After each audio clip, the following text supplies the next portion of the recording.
गुरुर्ब्रह्मा गुरुर्विष्णु गुरुर्देव महेश्वर गुरुर्साक्षात् परम ब्रह्म तस्मै श्री गुरुवे नमः। अखंडमंडलाकारं व्याप्तं येन चराचरं तत्पदं दर्शितं येन तस्मै श्री गुरुवे नमः। सभी के लिए यथायोग प्रणाम। जय श्री राधे, जय श्री कृष्ण।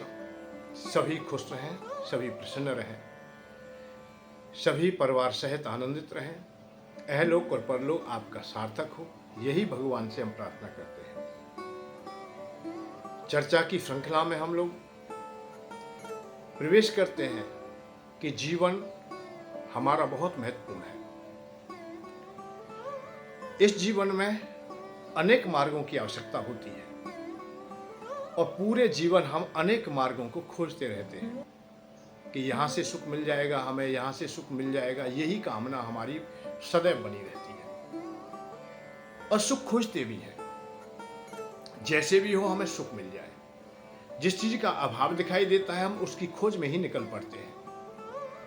जिस वस्तु की, जिस प्राणी की, जहाँ जो अवस्था हम देखते हैं उसी की पूर्ति करना चाहते हैं हम लोग। जो अभाव है उसकी पूर्ति करने में लग जाते हैं। भाई धन का अभाव है तो धन की खोज में निकलते हैं, यदि किसी संबंधी का अभाव है तो संबंधी की खोज में निकलते हैं। शरीर में कोई रोग है तो रोग को दूर करना चाहते हैं। हर प्रकार से हम सुख की खोज में होते हैं। और मानव ही नहीं, समस्त प्राणीजन, कीट पतंग पशु पक्षी, जितने भी चराचर जगत में प्राणी हैं, सबकी इच्छा एक ही है कि मैं सुखी हो जाऊं, अर्थात मैं आनंदित रहूं। सुख की खोज के लिए हर व्यक्ति ने यात्रा की है। दादा भीष्म बाणसैया पर हैं। युधिष्ठिर महाराज भी सुख की खोज में है। इतना बड़ा नरसंहार हुआ है, वो भी सुख की खोज में हुआ है। अपने संबंधी चले गए हैं। नाना प्रकार के संबंधियों का जो संग था वो हमारा छूट गया है। कोई पुत्र के रूप में था तो कहीं भाई के रूप में था, कहीं पिता के रूप में था, कहीं पति के रूप में था। अनेक संबंध थे, वो छूट गए। दादा भीष्म के सामने युधिष्ठिर महाराज बैठे हैं। मन दुखी है। अब दुखी क्यों है? दुखी तो कई प्रकार से हो सकता है। जब दुखी मन होता है तो सुख कैसे प्राप्त होगा?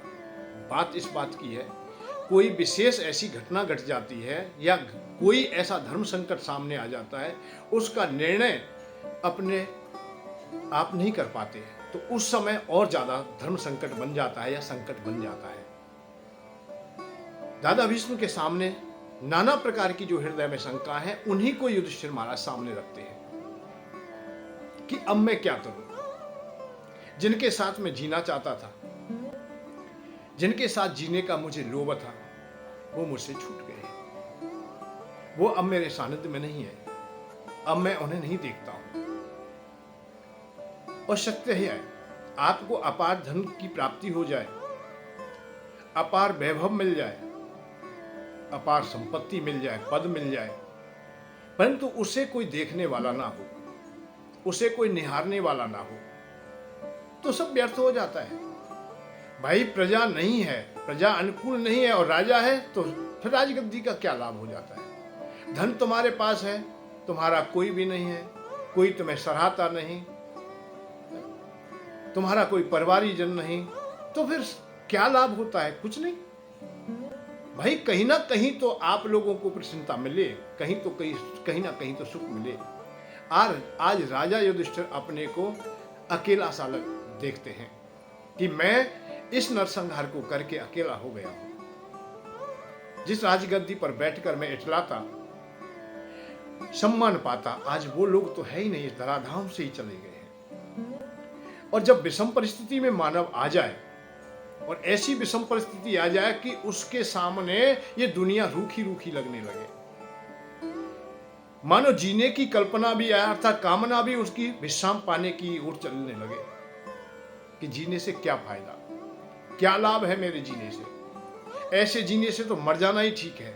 इस प्रकार की जब वृत्तियां मन में आ जाएं, भावनाएं जब आ जाएं, तो बड़ा घोर संकट सामने आता है। उस अवस्था में मानव क्या करे? यही शंका युधिष्ठिर महाराज दादा भीष्म के सामने रख देते हैं कि दादा मुझे ये बताओ, मनुष्य बंधुजनों के द्वारा अर्थात परिवारी जनों के द्वारा या कर्म के द्वारा, धन के अथवा बुद्धि के सहयोग से किसके द्वारा कल्याण का मार्ग खोज सकता है? भाई धन हो तो धन से कल्याण हो जाएगा क्या हमें, या शांति का मार्ग मिल जाएगा, या परिवारी जन हमारे पास में बहुत हैं उनसे हमें शांति का मार्ग मिल जाएगा? इस प्रकार की जो शंकाएं हैं उन्हें वो सामने रखते हैं। बंधुजन बहुतों के होते हैं, पर सुख का साधन कोई अनिवार्यता नहीं है। अभाव में आप लोग सुख देख सकते हो कि मेरे पुत्र नहीं है, मेरे पत्नी नहीं है, मेरे माता पिता चले गए। अभाव में तो आप सुख खोज सकते हो, पर यह अनिवार्यता नहीं है कि जिस समय होंगे वो उस समय तुम्हें सुख मिल जाएगा या शांति का मार्ग मिल जाएगा। यह कोई अनिवार्यता नहीं है। बहुत लोग ऐसे हो चुके हैं जिनके पास में अर्थ था, बहुत बड़ा अर्थ था, बहुत बड़ी संतति थी, बहुत बड़े पद थे उनके पास, पर वो सुखी नहीं देखे गए। यदि अर्थ से ही सुख मिलता तो रावण सबसे सुखी होता। रावण ने बहुत धन इकट्ठा किया, दीवारें भी सोने की बनाई, अपने जो घर थे, रहने के स्थान थे, महल थे, वो सोने के बनाए। सोने की लंका कही जाती है। उनके घर का नाम क्या है? लंका।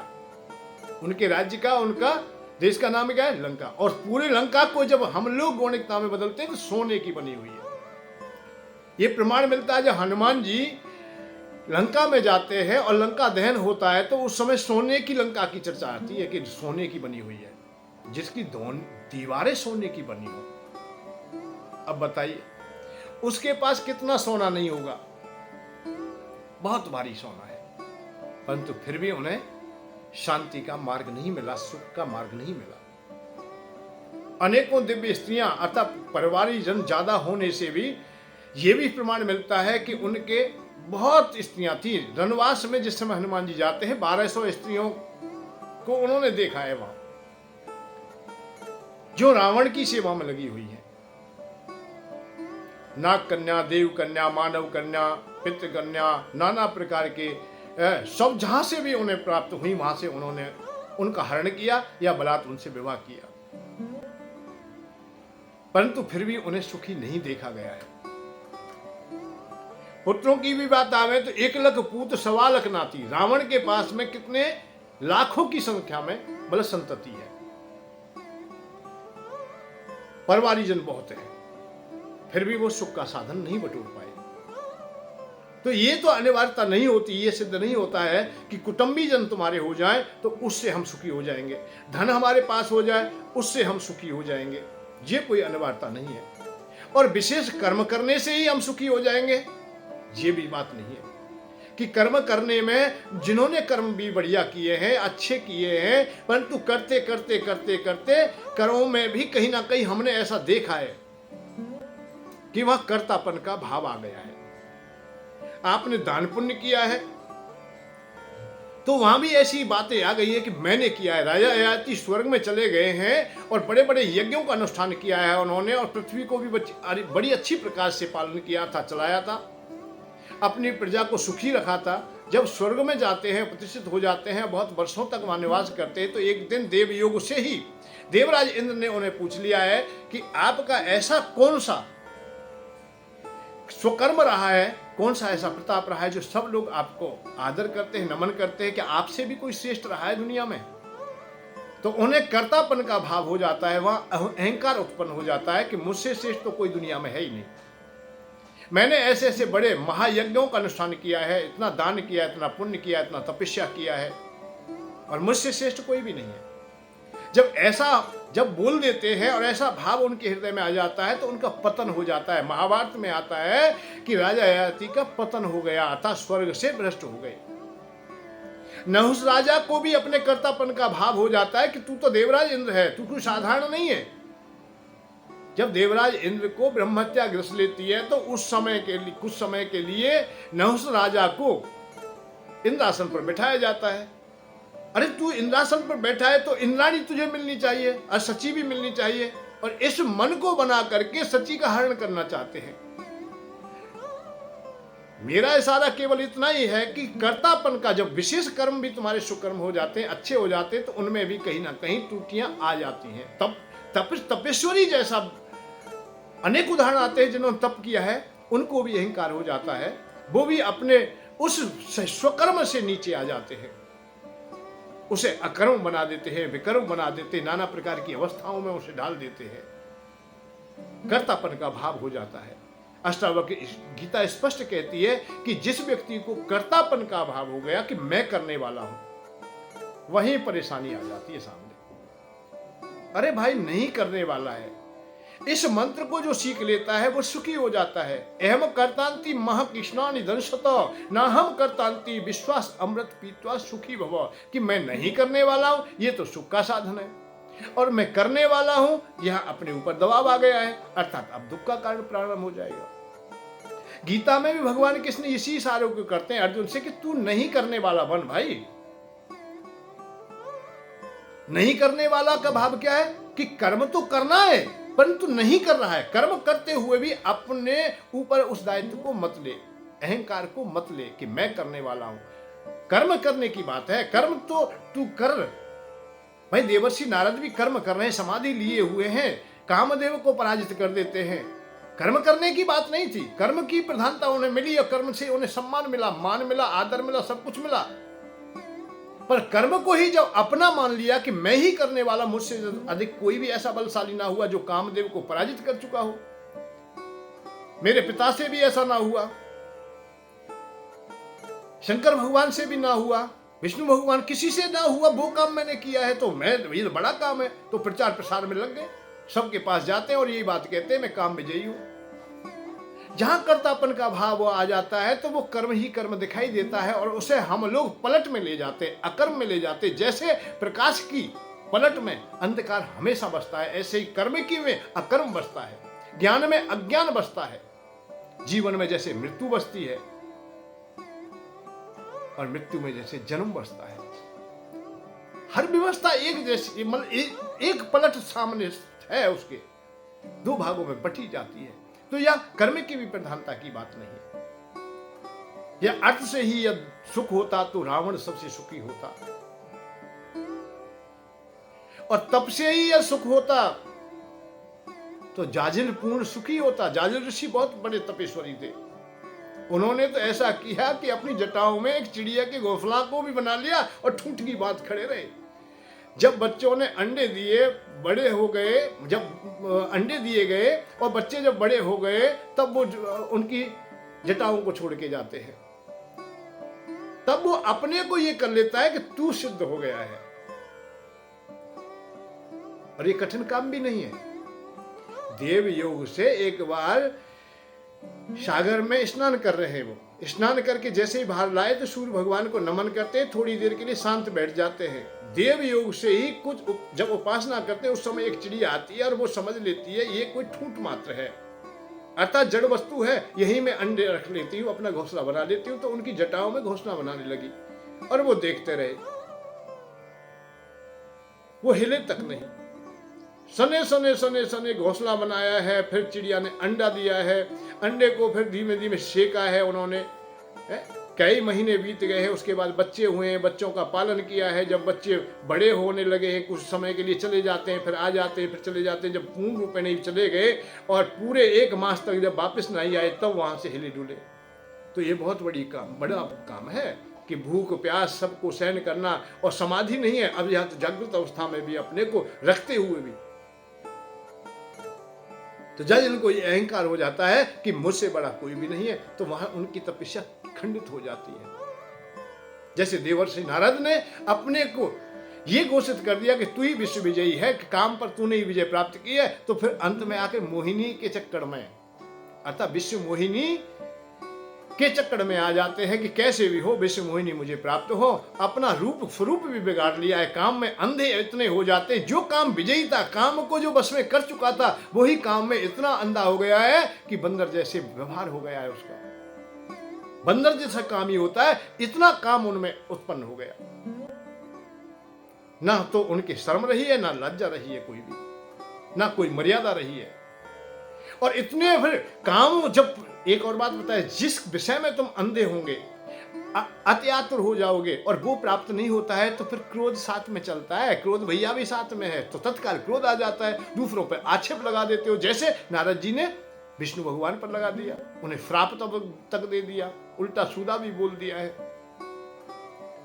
तो ये व्यवस्थाएं सामने देखी गई है कि ये भी अनिवार्यता नहीं है कि आप लोग श्रेष्ठ कर्मों के द्वारा भी शांति का मार्ग पा लेंगे।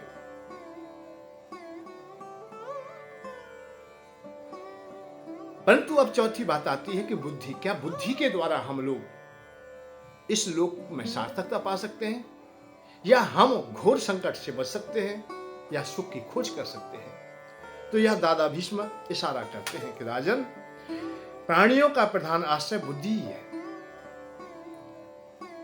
कर्म की भी, कुटुंबी जनों की भी, हर अवस्था में, और धन की भी। और धन, भाई धन को भी, आप बुद्धि नहीं है तो धन को भी तुम सुरक्षित नहीं रख पाओगे।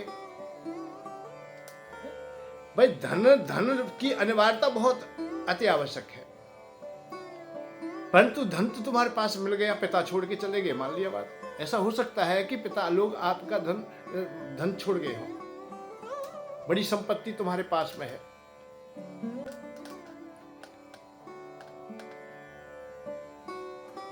परंतु उसकी रखवाली कैसे करोगे? उसकी रखवाली ना कर सकोगे आप, ये परेशानी तुम्हारे सामने आ सकती है। क्योंकि जब बुद्धि नहीं होगी, बहुत लोगों को हम देखते हैं जिनके पास बुद्धि का सही उपयोग नहीं होता, जिनकी बुद्धि धूमल है, अच्छी बुद्धि नहीं है, वो लोग बहुत परेशान हो जाते हैं। परेशान क्या हो जाता है? वो संपत्ति भी नष्ट हो जाती है। बुद्धि का आशा लेकर के ही आप लोग धन को सुरक्षित रख सकते हैं।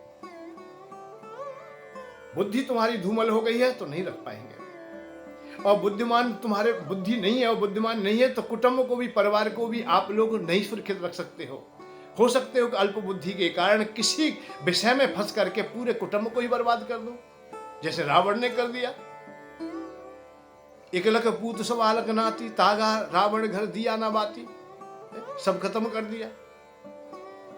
काम के वशीभूत होकर के, अहंकार के वशीभूत होकर के, जब बुद्धि विवेक हमारा सही काम नहीं करता है, बुद्धि में जब धूमल जम जाती है, विषय की पंच छा जाती है, तो हो सकता है कुटुंब को भी बर्बाद कर दे, धन भी बर्बाद हो गया, कुटुंब भी बर्बाद हो गया। और बुद्धि हमारी सही स्थिर ना रहे तो हमारे जो सुकर्म है उनको भी हम तत्काल नष्ट कर सकते हैं।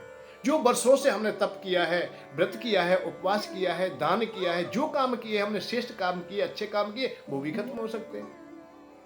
कब? जब बुद्धि हमारी काम ना करेगी। तो दादा भीष्म कह रहे हैं यहां बुद्धि ही सबका आश्रय है। प्रधान क्या है इसमें? बुद्धि। संसार में बुद्धि ही उनका कल्याण करने वाली, सत्पुरुषों के मत में बुद्धि ही सर्वश्रेष्ठ है, वही स्वर्ग है। राजा बलि ने अपने ऐश्वर्य क्षीण हो जाने पर पुनः बुद्धि बल से ही दोबारा से अपने को प्रतिष्ठित किया, अतः समाज में सम्मान पाया। इस प्रकार का उदाहरण दादा भीष्म दे रहे हैं।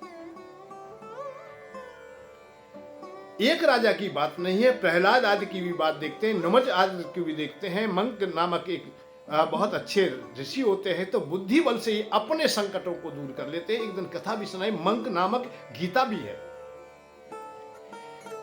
हम लोग केवल इतना ही जान लें या समझते हैं कि गीता श्रीमद् भगवद गीता ही है, नहीं, गीता महाभारत में कई प्रकार से बोली गई है। मंक के नाम से भी है, भार्गव के नाम से भी है, बोध के नाम से भी है, अष्टावक भी है, अवधूत भी है।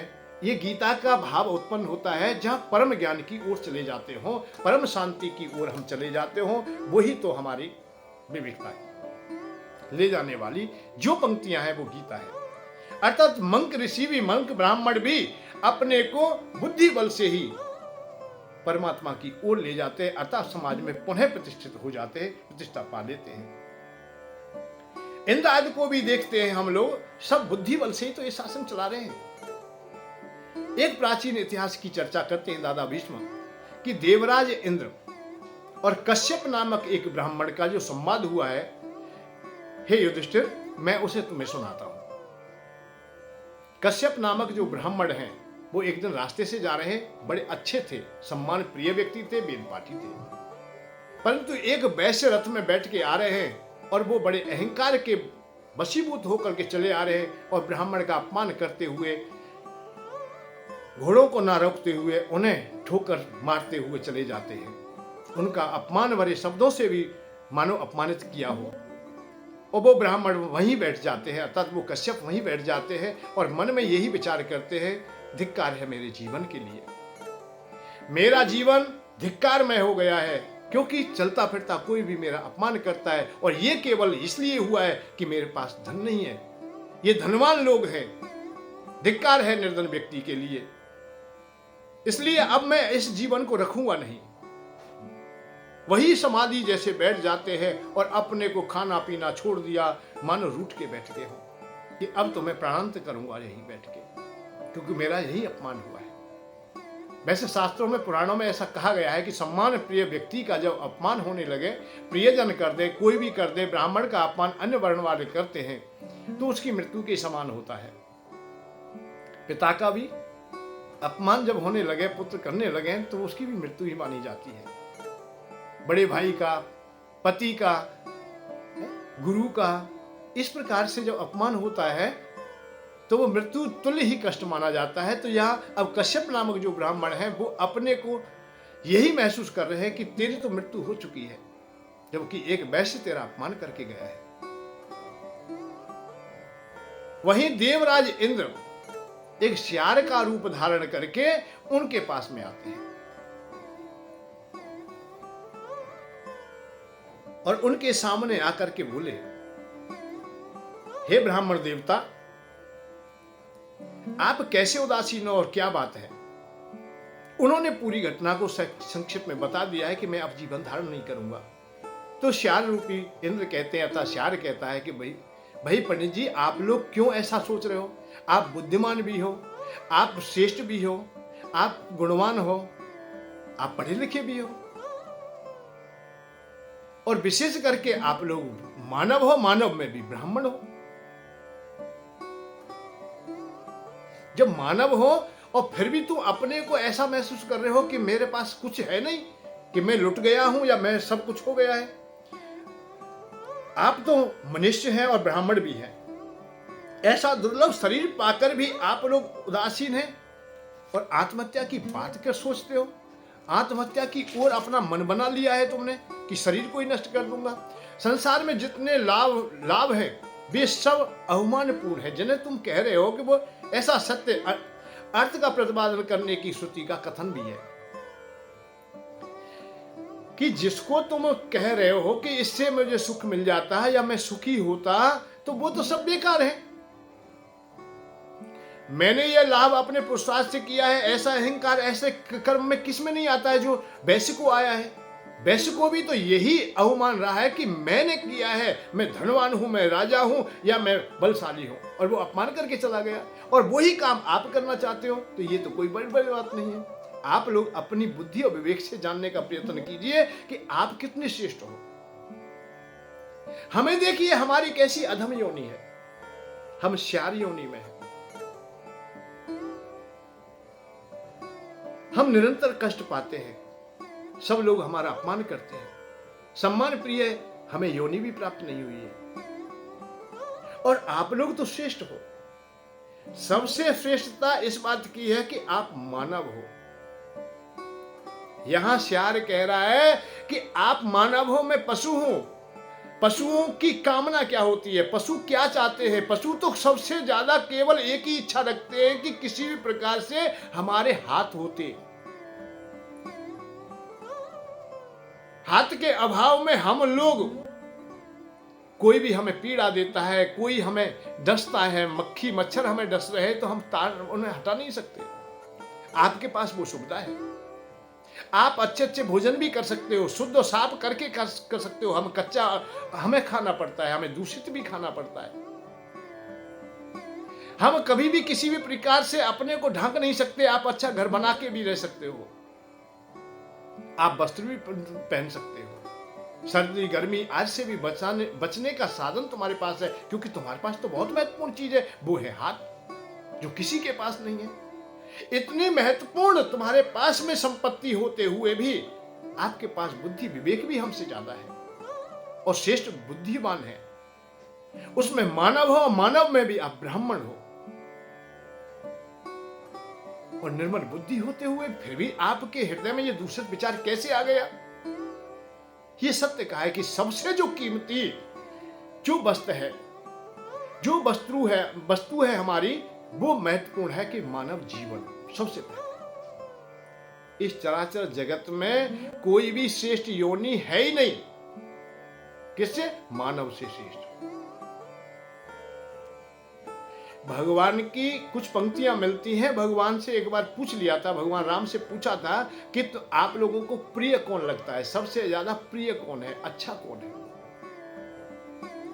तो हनुमान जी भी बैठे हैं वहां, भरत भैया भी हैं, लक्ष्मण भैया भी हैं, शत्रुघ्न भी है, सीता जी भी है, सुग्रीव आदि सब लोग बैठे, मंत्रिमंडल भी बैठे। भगवान के सामने विषम परिस्थिति हो गई कि मैं किसकी बात कहूं और किसके लिए कहूं कि कौन श्रेष्ठ है, कौन ज्यादा प्रिय है। तो भगवान है, भगवान की वाणी को कोई अवरुद्ध कर ही नहीं सकता है। उन्होंने फिर सहजता से कह दिया, भैया आप लोग जो बैठे हैं वो सब प्रिय है, सब मम प्रिय सब मम उपजाए। चराचर जगत में जितने भी प्राणी जन हैं, जितने भी भूतगण हैं, देवता यक्ष किन्नर आज पितृगण कीट पतंग पशु लता पता जितने भी हैं, सब मुझे प्रिय है।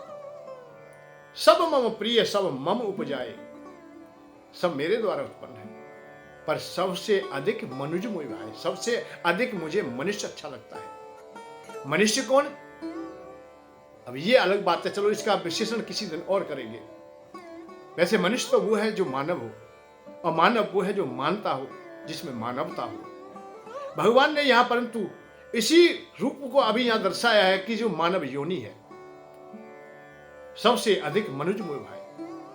तहमें ध्वज, उनमें भी यह ध्वज, ध्वज वो होता है जो सनातन धर्म को स्वीकार करता है, यज्ञोपवीत धारण करता है, अच्छे विचार रखता है, हमारी श्रुतियों को अपने हृदय तक आने देता है, और यह हमारी जो परंपरा है उनको भी समझता है, सनातन धर्म को जो स्वीकार करता है। तहमऊ ध्वज, ध्वज में स्वतधारी, तहमऊ धर्म निगम अनुसारी, तहमऊ पुण्य विरक्त पुण्य ज्ञानी, और ज्ञानी त्यु अति प्रिय विज्ञानी। ज्ञानी मुझे प्यारा है, श्रुति धारण करने वाले प्यारे हैं, ब्राह्मण लोग मुझे प्यारे हैं, ये सब को अपने को नाम लेते चले गए, सब मुझे प्यारे हैं।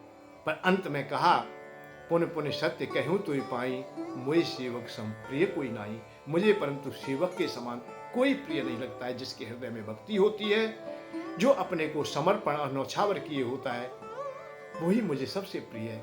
हनुमान जी की ओर देखा तो आंखें मानो भगवान की भी नम हो गई हो। तो सब मम प्रिय सब मम उपजाए। भगवान ने भी ये कहा है कि मुझे सबसे ज्यादा प्रिय कौन लगता है? मनुष्य लगता है। और ये भी मेरे सखाओं, मेरे मित्रों, मेरे भाइयों, मैं आज भी इस बात को कहता हूं, इस मानव देह के बराबर कोई भी श्रेष्ठ देह है ही नहीं। और ये बड़े शुभ अवसर से प्राप्त हुई है, बड़े मेहनत से प्राप्त हुई है, या भगवान की, प्रभु की, माता पिता, गुरुजनों की, सबकी कृपा से प्राप्त हुई है। जन कितने कितने लोगों का, कितना हमारा परिश्रम, कितना तप, व्रत, उपवास, ये सब नौछावर होकर के ये मानव देह प्राप्त हुई है हमें। बड़े भाग्य मानस तन पावा, सुर दुर्लभ। देवताओं को जो आप लोग श्रेष्ठ कहते हो, उनके लिए भी ये कठिन मार्ग है, अर्थात उनके लिए भी ये कठिन है कि उन्हें मानव देह मिल जाए, जिन्हें कर्म करने की क्षमता मिल जाए, जिन्हें दो हाथ मिल जाए काम करने के लिए, जो लोक परलोक की यात्रा सुगमता से कर ले। बड़े भाग्य मानस तन पावा, सुर दुर्लभ सद ग्रंथन गावा। समस्त ग्रंथों ने, शास्त्रों ने, पुराणों ने चराचर जगत का निर्णय कर करके, और तुलसी बाबा ने तो ये भी कहा है, नरतन समनई कवने उदेही, जीव चराचर जांचत तेही, जांचत जांच के परख के। नरतन समनई कवने उदेही, और जीव चराचर जांचत तेही, जांच के परख के कहा है। ये नहीं चलते फिरते वैसे ही कह दिया, वो ऐसा नहीं है। तुलसी बाबा ने बहुत कुछ अपने में रिसर्च किया है या अध्ययन किया है, बहुत कुछ उन्होंने ध्यान दिया है कि तब जाके कहा है कि नर के समान कोई दूसरी कोई देह नहीं है। जब हमें ऐसी देह मिली है, ऐसी संपत्ति मिली है जिसमें बुद्धि भी है जो चराचर जगत में किसी के पास नहीं, दो हाथ है जो किसी के पास नहीं, कर्म करने की क्षमता जो किसी के पास नहीं, फिर हम निर्धन क्यों, फिर हम हताश क्यों, फिर हम टूटे क्यों, हम व्यर्थ जीवन को क्यों गंवा दें? कितने लोग वो अधूरे होंगे जो आत्महत्या कर लेते हैं, जो अपने जीवन से हताश हो जाते हैं। अरे ऋणी भी हो गए तो कोई चिंता, ऐसा क्यों? आपके पास कोई प्रियजन का भी बिछू हो गया है तो भी ना टूटे, क्योंकि प्रियजन मिला है तो जाएगा, निश्चित जाएगा एक दिन। जितने भी संबंध हैं वो सब टूटने वाले हैं, सदैव स्थिर नहीं रहेंगे, वो आज हैं कल नहीं रहेंगे। इसलिए आप लोग ये तो मत कीजिए कि हम लोग अब नहीं मिलेंगे या पुनः प्राप्त नहीं होंगे, नहीं, ये संयोग और वियोग तो निरंतर चलता रहा है। आगामी जीवन होगा तो हम माता पिता नहीं होंगे क्या? माता पिता नहीं होंगे तो हम पैदा कैसे होंगे? माता पिता की और भी संतान होंगी तो भाई बंधु हुए हो जाएंगे, जहां होंगे वहां सखा भी होंगे हमारे। और रही घर की बात, तो जहां माता पिता रहे, जहां जन्म हुआ है वहां घर भी है, जमीन तो है। अरे जलचर बनेंगे तो जल है, थल में होंगे थल है, नव में होंगे तो नव, जैसा भी होगा सबको व्यवस्था बनेगी। पुनः दारा, पुनः वित्त, पुनः, हर जीवन में आपको ये संसार मिलेगा। पुनः दारा, पत्नी का संग हर योनि में मिलेगा। कहीं भी चले जाना, तो किसी भी योनि तक पहुंच जाना, कहीं तक की यात्रा करें आप लोग, भाई देवता बन जाते हो तो देवांगनाएं हैं मां। देवता आप बनते हो, देवता की योनि आपको प्राप्त होती है, तो वहां भी देवांगनाएं हैं। ऐसा कौन सा देवता है जिनकी पत्नी नहीं है और सुंदर सुंदर पत्नी है और सदैव तरुण रहती है? वो तो यक्ष है, यक्षिणी भी है, किन्नर है, किन्नरी है, कीट पतंग पशु पक्षी आदि को भी देखते हैं तो वहां भी है। पक्षी है, कोई भी पक्षी, भाई तोता है तो तोती भी है, बगला है तो बगली भी है, मोर है तो मोरनी भी है, शेर है तो शेरनी है, श्वान है तो श्वान का भी है। ऐसी कोई योनि है ही नहीं जिसमें हमें पत्नी का संग ना मिले, पति का संग ना मिले। पुनः दारा, पुनः वित्त, जीविका के साधन पुनः मिलेंगे, अर्थात अपना अपना उदर पूर्ति का साधन तो हर योनि वाला करेगा, पुनः वित्त। पर शरीरम न पुनः पुनः, बात आती है इस बात की, ये शरीर मानव देह है जो वो बार बार नहीं मिलेगा। इस बात पे शरीरम न पुनः पुनः, मानव देह पुनः पुनः नहीं मिलेगी, तुम्हें बार बार नहीं मिलेगी, इस बात पर ध्यान दे। बस ये बड़े भाग्य से आपको प्राप्त हुआ है, इसे हम ना जाने दें, इस धरोहर को नष्ट ना होने दें। आपत्ति काल में भी किससे काम चलेगा? बुद्धि से। इसीलिए कहा है धीरज, धर्म, मित्र और नारी आपत्तिकाल परखे हुए चारी। परीक्षा तो कर ले, पर धैर्य तो तुम्हारा है। नारी तुम्हारी हो या ना हो, पर धैर्य तो तुम्हारा ही है, वो तो कहीं से और से मिलेगा नहीं। नारी छोड़ के भी चली जाती है तो भी हो सकता है कि धैर्यवान हो तो भी आप लोग अपने जीवन को बनाए रखेंगे। धन भी चला जाए, मित्रता भी चली जाए, सब कुछ चला जाए और धैर्य तुम्हारे पास नहीं है तो फिर कुछ भी नहीं है। धैर्यवान हो तो पुनः प्रतिष्ठित हो सकते हो, पुनः अच्छा जीवन पा सकते हो, जो पीड़ा है तुम्हें वो दूर हो जाएगी। आज धन का अभाव है, कल हो सकता है कि धन पुनः प्राप्त हो जाए तुम्हें, संबंध जो अधूरे हैं वो पूरे हो जाए, समाज में जो अपमान हुआ है, जो प्रतिष्ठा तुम्हारी गई है वो पुनः भी प्राप्त हो सकती है। ऐसा नहीं कि नहीं दोबारा अवसर नहीं मिलेगा, मिल जाएगा, पर कब? जब बुद्धि विवेक से काम लोगे, बुद्धि तुम्हारी निर्मल होगी, अच्छी होगी। और बुद्धि ठीक नहीं होगी तो वहीं पराजित हो जाओगे। कितने लोग नहीं हो जाते, फांसी लगा के मर जाते हैं, आग लगा के मर जाते हैं, रेलों के नीचे आ जाते हैं, वाहनों के नीचे आकर के टकरा के मर जाते हैं, विष खा लेते हैं, रात दिन चिंता में इतने डूब जाते हैं कि स्वाभाविक शरीर नहीं चल पाता है।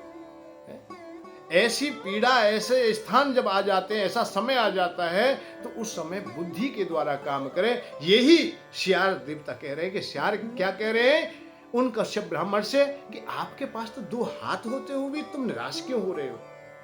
कर्म करने की तुम में सामर्थ्य है, तुम क्या नहीं पा सकते हो? और फिर भी तुम हताश हो रहे हो। बुद्धि भी तुम्हारे पास है।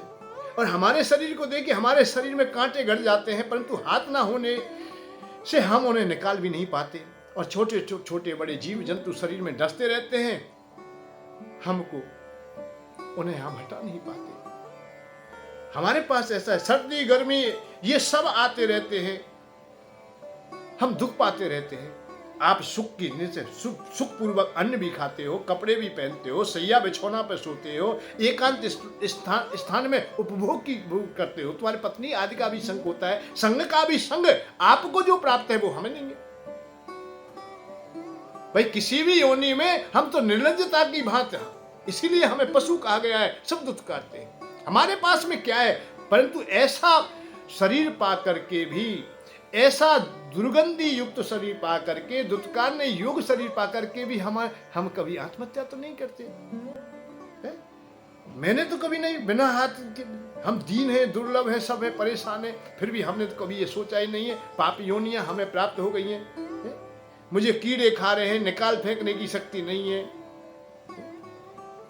हाथ ना होने के कारण होने वाली दुर्दशा को आप क्या समझोगे ब्राह्मण देवता? आप अपने को समझिए, अपने को खोजिए।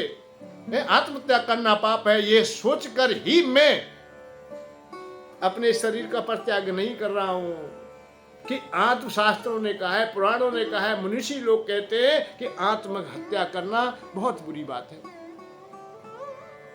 इसलिए मैं आत्महत्या नहीं करता हूं, जबकि मेरे सामने कोई भी संसार की ऐसी सुविधाएं नहीं दिखाई देती।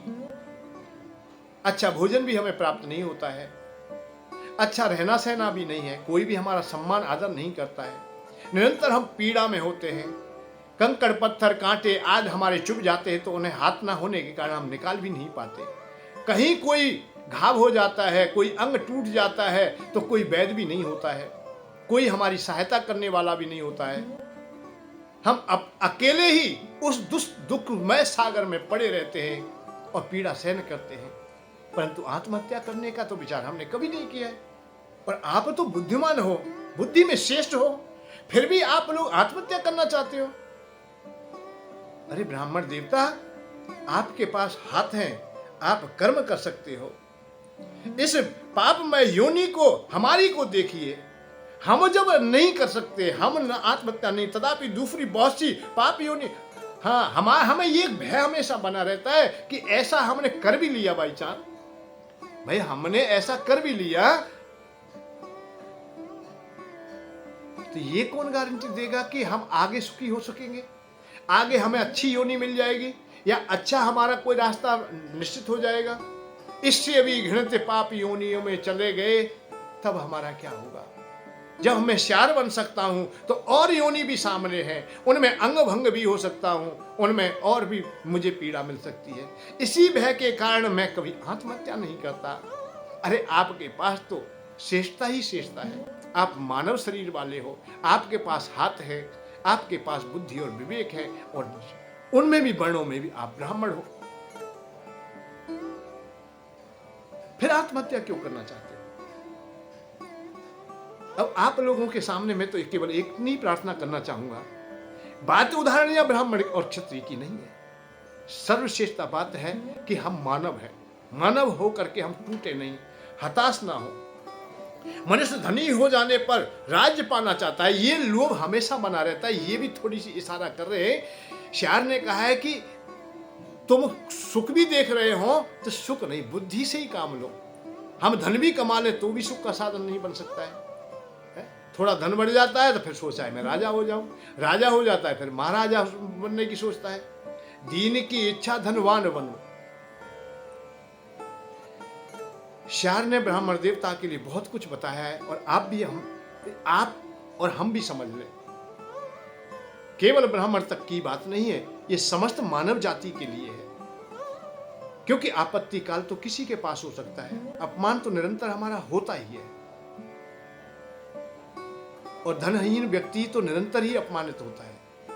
धनवान मरे है एक बार और निर्धन रोजाना मरता है, जीने से मर जाना अच्छा ब्रजवासी आहे भरता है। धनवान व्यक्ति तो जीवन में एक बार मरता है, परंतु निर्धन व्यक्ति तो रोजाना मरता है। तो हम लोग व्यापार कर रहे हैं, कोई नौकरी कर रहा है, जीविका के साधन अनेक प्रकार से हम लोग अपनी जीविका कैसे कैसे चला रहे हैं, तो अपमान तो बहुत जगह होता होगा, बड़ा कठिन काम होता है जीना। परंतु इस समय ऐसी अवस्था में हमें विवेक और बुद्धि से काम लेना होगा। और ये संसार की भौतिकता हमारी इच्छाओं को निरंतर बढ़ाती रहती है, इसीलिए विवेक के आरी से इन कामनाओं को विश्राम देते रहे। दीन की इच्छा धनवान बनो, धनवान संतुष्ट नहीं है। धनवान की इच्छा नृप तो बनूं, नृप मन में संतुष्ट नहीं है। इच्छा यूं ही बढ़ती रहे, देखो पुरंदर सुखी नहीं है। ओ ब्रज ब्रज मोहन के बिना ये चतुरानन संतुष्ट नहीं है। बगैर भक्ति के, बगैर बुद्धि विवेक के, शिष्टाचार मानवता के, तो चतुरान अर्थात ब्रह्मा जी भी, विष्णु आदि की भी बात करें, कोई भी सुखी नहीं दिखाई देगा। सुख का साधन तभी होता है जब आप विवेकवान होते हैं, आपकी बुद्धि श्रेष्ठता पा लेती है। और बुद्धि का जहां अभाव हो जाएगा वहां विषय तुम्हें अपनी ओर खींच लेंगे। किसी भी घटना की ओर जा सकते हो, कहीं काम के ओर चले जाओगे, कभी क्रोध के ओर चले जाओगे, कभी लोभ के ओर चले जाओगे, कभी मोह में ही फंस करके मर जाओगे। और ऐसे फंस जाओगे जिसकी कोई सीमा नहीं। मोह की भी बात ऐसी ही है। मोह तुम्हें जिससे है, जिस व्यक्ति से, जिस प्राणी से, जिस वस्तु से तुम्हें मोह हो गया है, और मोह का आधार है कि वो छूटे नहीं, अपने पास ही रहे। परंतु प्रकृति का नियम है कि वो उसे छूटना है। जब प्रकृति का जो नियम है उससे हम विरुद्ध कैसे चले जाएंगे? वो तो छूटेगा एक ना एक दिन। आज नहीं छूटेगा, कल छूटेगा, हर कीमत पे छूटेगा, हर अवस्था पे छूटेगा। उस समय जब छूटेगा, उस समय असहनीय पीड़ा होगी। और उस पीड़ा को तुम जिस भाव से जानोगे, जिस भाव से अपने अंतरात्मा तक लेके जाओगे, वही तुम्हारा आगामी जीवन है।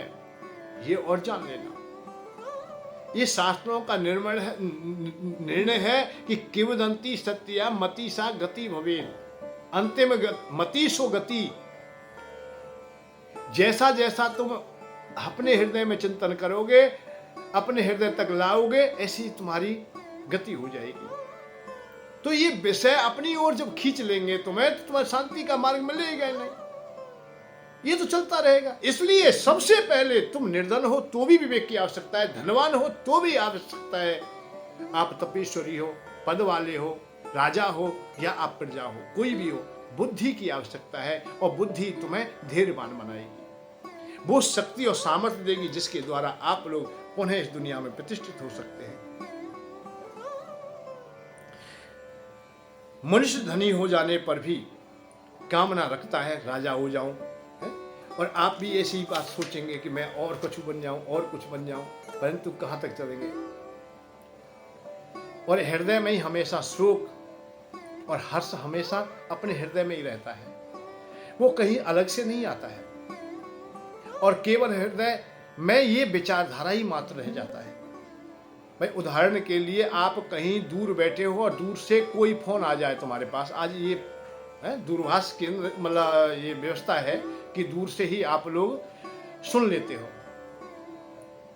इस यंत्र के द्वारा सुना है आपने, फोन तुम्हारे पास में आया है कि अमुक जगह बहुत लाभ हो गया है। बेटा ने फोन किया है, पापा जो हमने पैसा लगाया था थोड़ी व्यवसाय में, उसमें बड़ा फायदा हो गया है हमें। और जो वर्षों से काम अटका हुआ था आज वो पूरा हो गया है, या आज हम मुकदमा जीत गए हैं। जब लाभ की बात हमारे सामने आए कि हमारी नाती हो गया है, हमारे पुत्र हो गया है, कोई भी विषय क्यों नहीं, लाभ की बात आए और दूर है, अभी तुम नजदीक भी नहीं हो, संदेश सुनते ही आप लोग क्या करोगे? खुश हो जाओगे, प्रसन्नता से हृदय भर जाएगा। अब वहीं उलट में देखिए कि वहीं कोई शोक संदेश पहुंच जाए कि कोई अपना प्रियजन बिछड़ गया है, इतनी हानि हो गई है, इतना नुकसान हो गया है, तो वहां बैठे बैठे ही क्या करोगे अब? और क्या होगा कि आप दुखी हो जाओगे, जबकि ना तो लाभ तुम तक पहुंचा है और ना हानि पहुंची है, केवल सुना ही सुना है। तो ये भी अवस्था तुम्हारे मन की है। अर्थात तुम्हारी सोच की है। दूर से ही बैठ करके हमने अपनी इंद्रियों के द्वारा, बुद्धि के द्वारा वो अर्जित कर लिया है। पर विवेकवान व्यक्ति, जहां विवेक की बात आती है, विवेक के तराजू पर काम को भी, क्रोध को भी, लोभ को भी, विषयों को जब बराबर तोल लोगे, लाभ हो गया है तो हाँ ठीक है भैया, नुकसान हो गया तो भैया ये तो होना ही था, ये तो प्रकृति का क्रिया है। अग्नि का धर्म है जलाना, भैया लग गई है तो जलाएगी वो तो। जल का धर्म है जलाना, जब बरसात हुई, ओला हुआ है तो नुकसान होना ही। समभाव अपने हृदय में लाए, और ऐसी विषम परिस्थिति भी हो तो फिर भी विवेक के द्वारा अपने को समझा ले और पुनः फिर अपने क्रियाओं में लग जाए। यही बुद्धिमान व्यक्तियों का काम है। धीरज धर्म, अब यहाँ धीरज और धर्म तुम्हारा साथ देगा। धीरज तुम्हारे पास है तो धर्म भी साथ दे देगा, और धर्म तुम्हारा साथ है तुम्हारी पत्नी भी साथ देगी, और पत्नी भी साथ दे रही है तो तुम्हारे सब कुछ मित्रता मिल तो गई, वहीं सब कुछ समा जाएगा, तुमसे अलग कुछ होगा ही नहीं। जो किसी विषय का रस नहीं जानते, उनके मन में भी कभी एक बात और बता दे आपको, तुम्हारा मन उन लोगों के लिए, उन देशों के लिए, उन व्यक्तियों के लिए, उन भोगों के लिए कभी नहीं जाता जिनसे तुम्हारा कोई प्रयोजन नहीं है या तुम्हारे सानिध्य में नहीं आए। भाई ब्राह्मण हो, वेद पाठी हो, अच्छे हो, आपको अब मदरा की कभी याद आती नहीं कि मदरा पान करना है, दोपहर पीछा हो गया है, शाम हो गई है, कोई पार्टी है, कोई अच्छा काम है, कोई फंक्शन है, कोई है नाच गान हो रहा है, तो भाई एक पौआ ले आओ, एक शराब की बोतल ले आओ, ऐसा कभी कामना आती नहीं। उसके लिए ना तो आपको अर्थ की आवश्यकता है, ना कहीं भागदौड़ करने की आवश्यकता है, और ना कभी मन में बेकार भी है, और ना शोक करोगे कि मुझे नहीं दी गई, कभी नाराज होते हुए देखे हो तो। तुम नाराज किस बात से हो रहे हो कि जिसका प्रयोजन तुम्हें रोजाना है, जिसे उपयोग में ला रहे हो, वो नहीं प्राप्त होती है, तब क्रोध आता है। उन वस्तुओं पे तुम्हें क्रोध नहीं आ सकता जिनसे हमारा कोई प्रयोजन नहीं है, या जिस तक हम नहीं पहुंचे, जिनको हमने अपने व्यवहार में नहीं लिया है।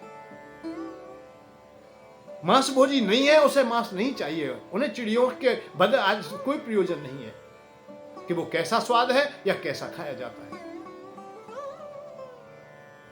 जिसे हिंसा प्रिय है वो तो निरंतर बात करता है, और अहिंसावादी है उसे कोई कभी होता ही नहीं कि मुर्गी के रेट कितने हो गए, उसे क्या मतलब, कभी फर्क पड़ता हो तो बताइए।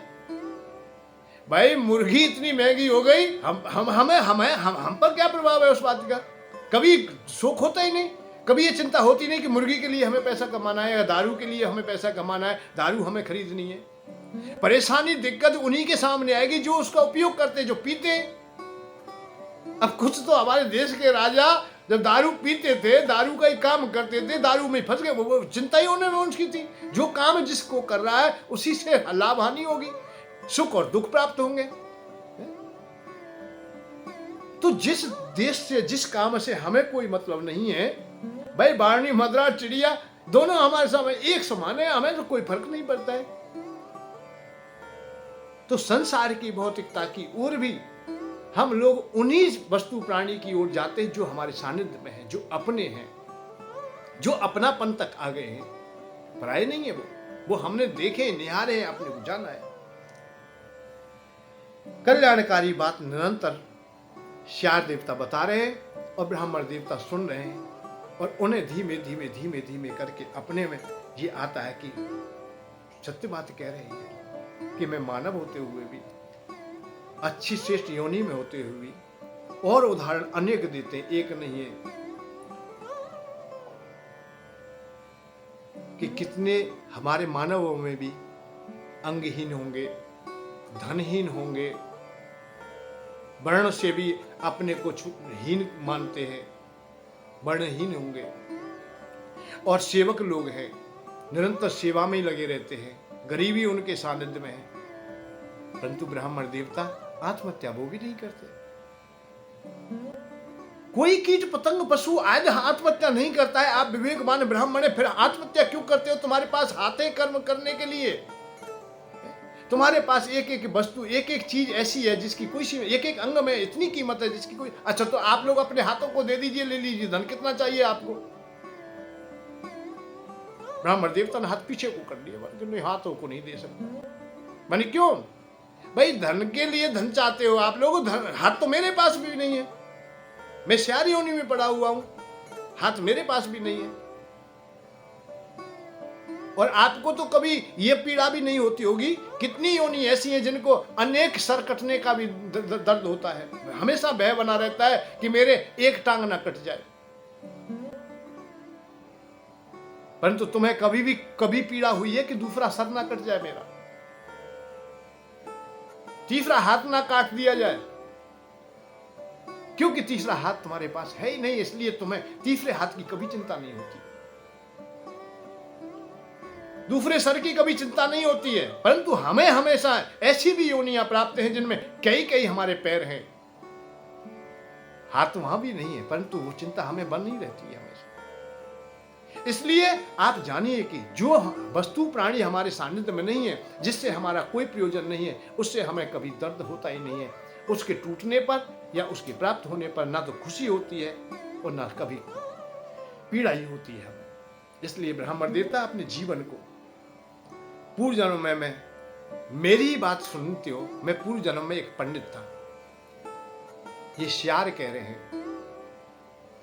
श्यार देवता ने कहा है, हे ब्राह्मण देवता, हे कश्यप जी, मैं भी पहले एक ब्राह्मण रह चुका हूं, अर्थात पंडित था, पर कुतर्कों का आश्रय लेकर के मैं वेदों की भी निंदा करता था, श्रुतियों की निंदा करता था, जो संत महात्मा थे उनका अपमान करता था। कुछ पंक्तियां मैंने सीखनी, अल्प बुद्धि था, और बड़े बड़े विद्वानों के मत को मैं धूमल करके अपने वर्तमान की स्थिति को देखते हुए या वर्तमान में जीते हुए कुतर्कों से और तर्क बुद्धि को सामने रखते हुए मैं उनकी निंदा करने में निरंतर लग जाता था। क्योंकि संसार में बहुत ऐसी चीजें होती हैं जिनके प्रमाण नहीं होते या प्रमाणित नहीं किया जा सकता है, परंतु वो होते हैं। ब्राह्मणों का मैं अपमान करता, संतों का अपमान करता, तर्क विद्या पर ही समय मेरा अधिक अनुराग रहता, अर्थात व्यतीत होता था। मैं सभाओं में जाकर तर्क और युक्ति की बातें ही अधिक बोलता। जहां दूसरे ब्राह्मण श्रद्धा पूर्वक वेद वाक्यों का विचार करते, वहां मैं बलपूर्वक आक्रमण करके उन्हें खरी खोटी भी सुना देता था। जैसे आज की स्थिति में भी बताऊं आप लोगों को, बहुत जगह देखे होंगे, कुछ आए तो भिखारी लोग मांगने के लिए आए हैं, आशीर्वाद दे रहे, ब्राह्मणों को भी दे रहे, संतों को भी दे रहे हैं। 4 श्लोक बोल दिए, 4 बात कह दिए, और कभी कभी ऐसे शब्द बोल के मुंह बंद कर दिए जाते हैं, उनके कोई जवाब भी नहीं होते। भैया जो कुछ करते भगवान ही करते, भगवान के अलावा कुछ नहीं, भगवान के बगैर तो पत्ता भी नहीं हिल सकता है। अब बता, और जिद पड़ जाते, बता भगवान के बगैर कुछ हो सकता है? ऐसी मूर्खता की बातें करते हैं कि भगवान के बगैर नहीं हो सकता है। अरे प्रकृति की क्रियाएं ये निरंतर चलती रहेंगी, जब भगवान के बगैर कुछ नहीं हो रहा है तो मानव के कर्म की प्रधानता तो खत्म हो ही जाती है। फिर शास्त्रों की, पुराणों की, वेदों की, ऋचाओं की, इनकी आवश्यकता ही क्या रह जाती है? और भगवान करने के लिए बैठे सब कुछ। तेरी दुकान भी भगवान चलाएंगे, तेरी धार भी भगवान काट के लाएंगे, हर काम, कपड़े लत्ते, रसोई का काम, हलवाई का काम, ढकेल का काम, सब काम भगवान ही करेंगे। वारे वाह भक्त, माता जी बुलाएंगी तभी आएंगे, माता जी की कृपा होगी। ऐसे अल्प बुद्धि भक्तों से काम नहीं चलता है। माता जी क्यों बुलाएंगी भाई? माता जी पे वहां भीड़ कम है क्या? उनकी कृपा, अरे कृपा तो निरंतर माने कब माने क्या कृपा नहीं बरसती है? ये तो चराचर जगत प्रकृति में है, अर्थात तो वो कण कण में समाई हुई है, वो मंदिर में ही नहीं बैठी है। हम लोगों को बुद्धि विवेक के द्वारा हमें काम करना चाहिए। कर्म की प्रधानता शास्त्रों में, पुराणों में, सब में बताई। अर्जुन को बार बार बताया। अर्जुन बाबा जी होना चाहता था, बहुत बढ़िया बाबा जी था। अर्जुन यदि संत होता, बाबा जी होता, तो उनकी समानता करने वाला बताइए कौन है? एक व्यक्ति बताइए। सबसे पहले तो अर्जुन को नरों में उत्तम कहा गया। नरों में जो उत्तम है उसका नाम अर्जुन है। नारायणम नमस्कृत्यम नरं चैव नरोत्तमो। महाभारत जब प्रारंभ होता है, कहीं भी महाभारत की पोथी खोल लेना, सबसे पहले यही श्लोक तुम्हें मिलेगा कि नरों में जो उत्तम है, नर स्वरूप है अर्जुन, उसकी मैं वंदना करता हूं। नर और नारायण ये दोनों भाई हैं। नर कौन है, नारायण कौन है? भगवान कृष्ण। और नर कौन है? अर्जुन। अब अर्जुन की गौणिकता को भी जानना चाहेंगे। तपेश्वरी हैं, शंकर भगवान को भी उन्होंने प्रसन्न किया है, देवराज इंद्र को भी खुश किया है, उनके पर तो सिंहासन पर बराबर में बैठे हैं, उनकी सहायता भी की है, जो सहशरीर स्वर्ग भी गए हैं। बलवान भी हैं, धैर्यवान भी है और संयमी भी है।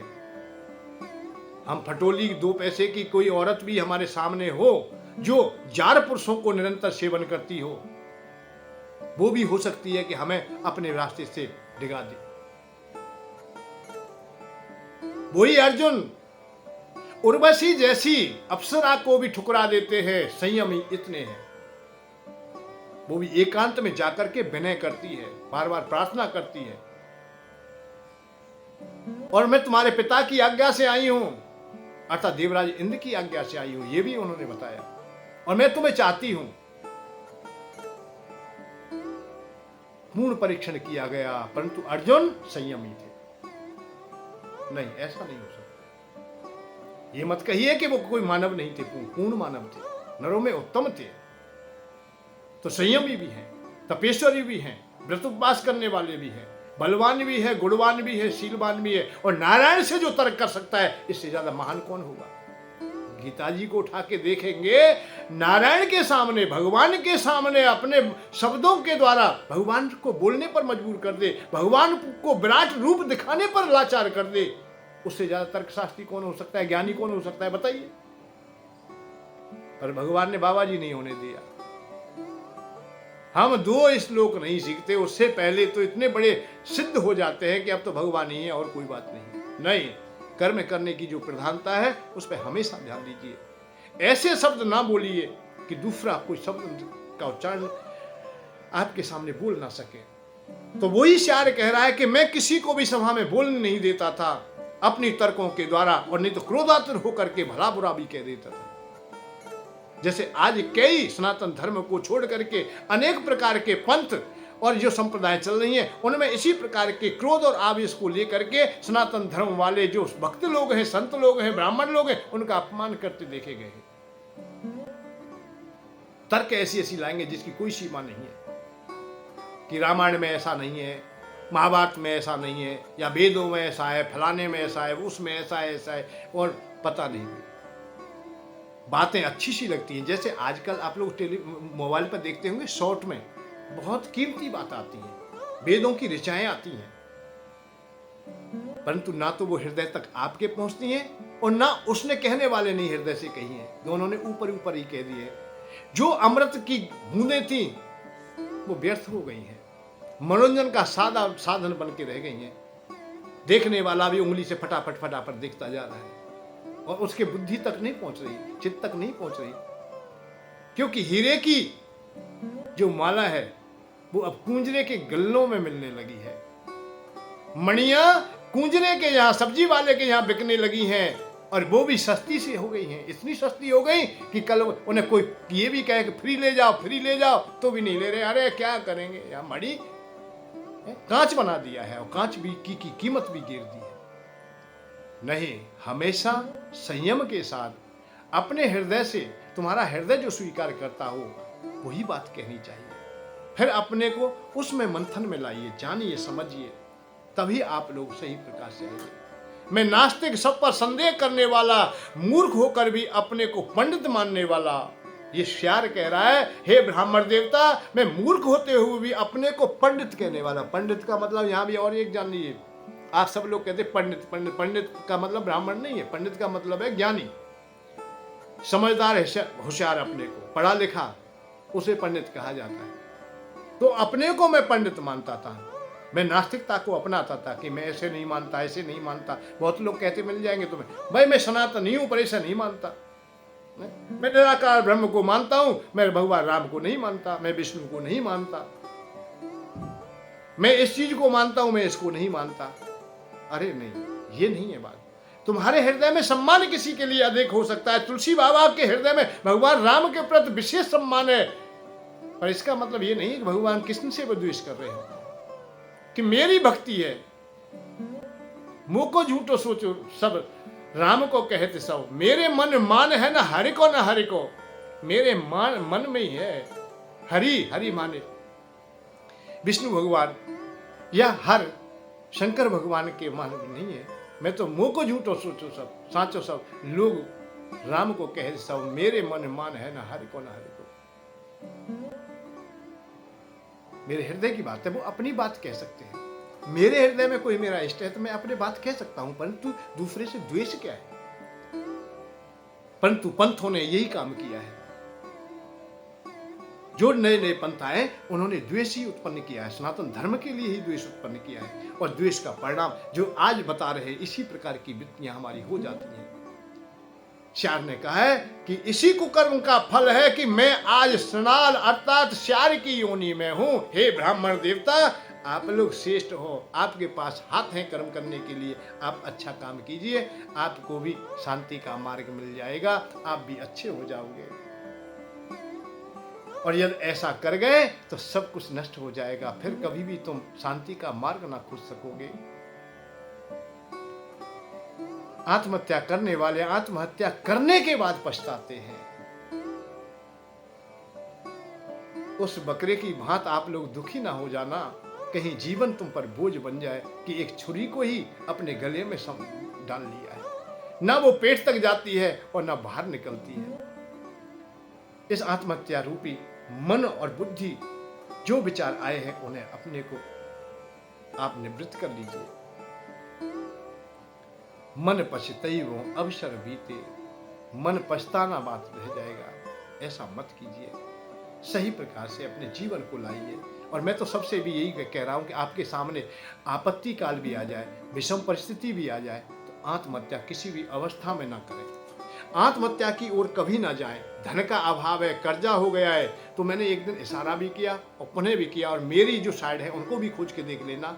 धन के अभाव को मिटाने का एक मार्ग होता, एक उपाय है, वो है कुबेर भगवान। कुबेर भगवान की उपासना में आप लोग सहयोग कीजिए, आप जुड़िए और अपने घर में थोड़ा कर लीजिए। क्यों कि भाई जिससे हमें धन चाहिए उसकी उपासना करने में क्या लाज जाती है हमारी?